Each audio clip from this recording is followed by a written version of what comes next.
চাঁদপুরের মতলব উত্তর উপজেলার ছেঙ্গারচরে বিএনপির সাবেক চেয়ারপারসন ও সাবেক তিনবারের প্রধানমন্ত্রী বেগম খালেদা জিয়া রুহের মাগফিরাত কামনায় দোয়া মাহফিল অনুষ্ঠিত হয়েছে।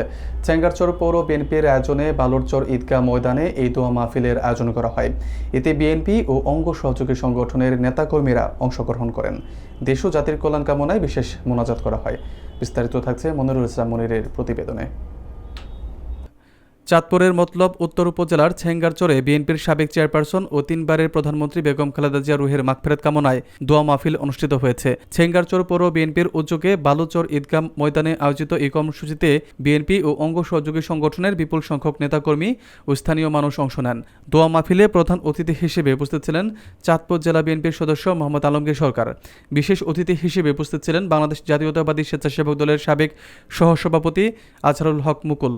ছেঙ্গারচর পৌর বিএনপির সাংগঠনিক সম্পাদক ও পৌর যুবদলের সভাপতি মোহাম্মদ উজ্জ্বল ফরাজের সভাপতিত্বে এবং পৌর বিএনপির সদস্য কাউসার মেহেদীর সঞ্চালনায় অনুষ্ঠানে আরও উপস্থিত ছিলেন মতলব উত্তর উপজেলা বিএনপির সাংগঠনিক সম্পাদক মিয়া মঞ্জুরুল আমিন স্বপন, পৌর বিএনপির সিনিয়র সহসভাপতি বোরহান উদ্দিন ফরাজি সহ দলীয় নেতৃবৃন্দ।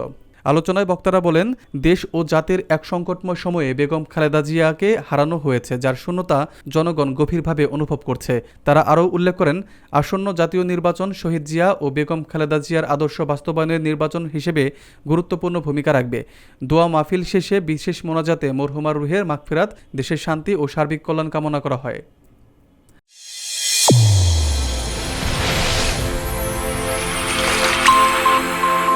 চ্যানেল A1 হৃদয়ের স্পন্দন।